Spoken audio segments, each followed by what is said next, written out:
Hi, this is Marr Brown. I'm with my dear friend and business collaborator, Peter Clark Nelson. And this is another video in a series of videos we're doing for our upcoming e-course, Love Your Legacy Now, which will be out in September.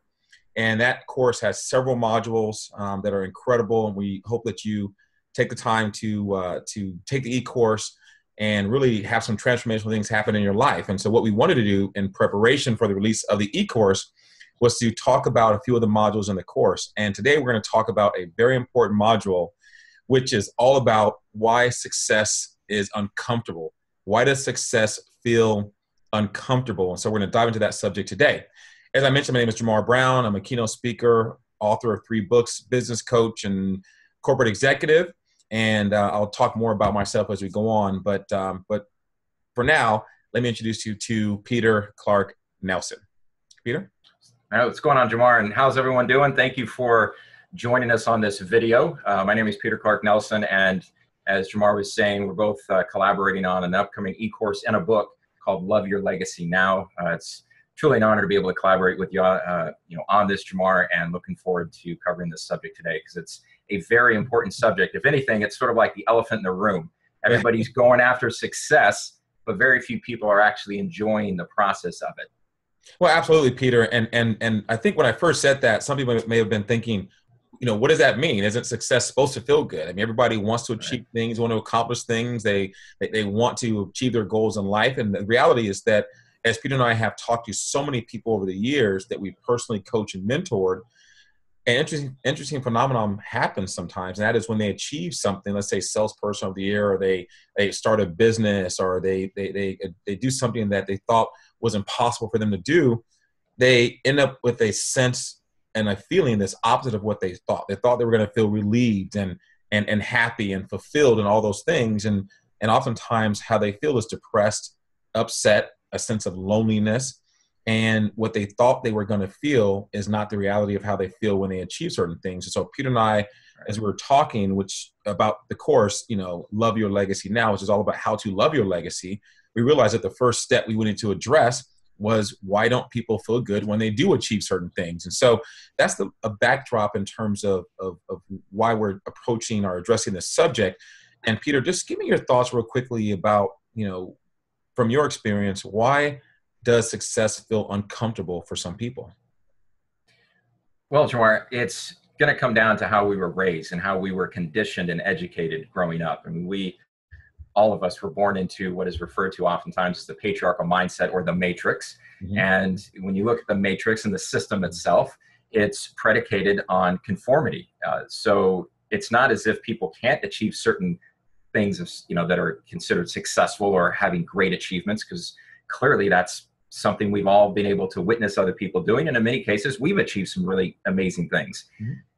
But we're not taught how to be successful or to enjoy that success, because we're taught that success is fleeting. It's something that you strive for a particular outcome and you keep your eyes on that prize, but you miss the enjoyment of the process itself. So when you actually get to where you want to go, it's unfulfilling, because in many cases, and there's a lot of reasons for this, but in many cases, you're actually trying to achieve a dream that somebody else told you is what you want.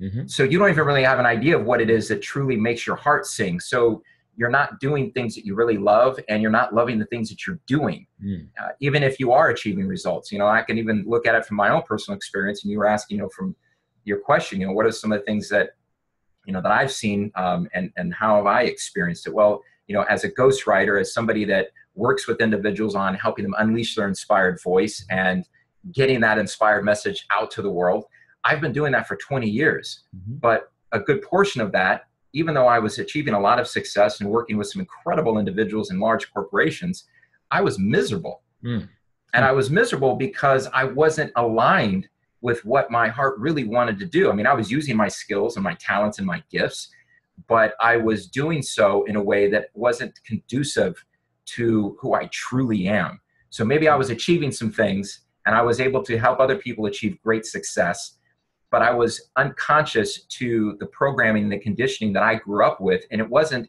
until I woke up to that which took me through, over 100 pounds overweight, having to lose all of that, being depressed, having a stroke when I was 37 years old.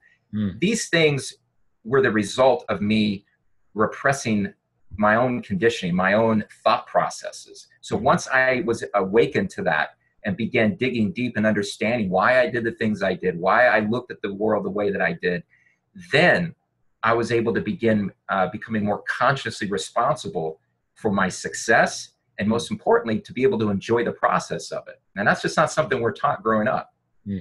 Well, and that's a very good point. And just so people know, this is just a short tidbit into this subject. We're going to release other videos that will dive into it some more. So Peter and I just wanted to lay out a couple of things from my perspective, just to build off what you said, Peter.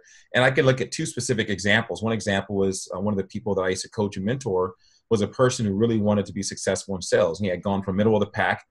He won President's Club, top 5 in his company. And then shortly after the awards trip, gave me a call and said, Marr, I'm leaving my company. I was like, what are you talking about? You just won President's Club. That's the elite group. And he said, because I just don't feel fulfilled. And I said, how can you not feel fulfilled? You've achieved your goal. And through the course of our discussion, what came out of it was that he thought it was going to be different. He thought that it was going to be long-lasting. He didn't know that moment is fleeting, because the second that you get on stage and win that award, guess what? The lights go off, people go home, you fly back to your house, and then they give you your new sales goals for the year, and you start over. And then you have to face all the stress and pressure of having to repeat that success. And God forbid you start having poor sales numbers, and people think that you have gone from the number one person in the world to the person that should sit in the back of the bus. And so my point is that is sometimes what happens. I got another call from a person I was mentoring who got her dream job from salesperson to sales manager, and she thought when I become a manager, it's going to be great. She's going to love it. And once again, she called me and said, Marr, I just feel burnt out. I feel stressed and depressed. And I'm like, what's going on? She said, I want to go back. I want to go back to being a salesperson.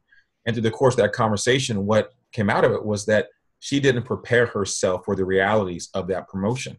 And so sometimes success doesn't feel so good because you don't really understand what happens when you do achieve that success. You don't understand that when you go from a salesperson on a team of people to the sales manager, where you're now having to hire, fire, mentor, coach, and do performance assessments, that you become on an island.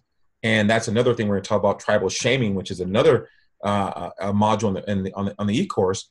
But that's what happened. And so what I want to leave you with from my perspective, just in a short video, and there's so many other things we'll talk about, but one of the key things is people don't know or really think, how is my life going to change when I do achieve this? What is going to be different? And if you don't have a good coach or a mentor or a program that you can really study and learn how to evolve into these positions that you want to achieve when you do get there, then it can be fleeting, and success won't feel so good if you haven't prepared yourself for that success. And so, that's a little bit of a nugget from Peter and I. Peter, let me throw it back to you. Give us a quick, overview on the e-course, and then we'll wrap it up for today. Absolutely. Great points, Marr. And, just to dovetail back into the concept that we're talking about here on this video, why is success not uncomfortable, or why is success uncomfortable? Love your legacy now. It was originally called Live Your Legacy Now. And one of the things that Marr and I came to understand is that there's a lot of people that live their legacy. A lot of people have an enormous amount of success. Marr and I have been very fortunate during our careers to have at one point appeared by all, outside perspectives to be living a great legacy. Mm-hmm. But the question is, were we loving it? Mm-hmm. And when we understood the difference between living and loving your legacy, not only did this course that what we were developing started to shift, but our lives and the way in which we perceived our success radically shifted. And that's really the focus of what we're doing, is to work with individuals and to not suggest that you're not successful. We're going under the assumptions Marr has talked about in previous videos, that you already are successful. You are a success. Mm-hmm. Now it's about going to another level, which is enjoying it and expanding the very essence of who you are. And that, again, is what this whole course is about. And I'm looking forward to covering more of these subjects in some of these shorter videos. Absolutely. Peter, well said. Everyone, thanks for watching this video, which is a precursor and a little bit of a open the door, look behind the curtain, a look at the e-course we're going to produce.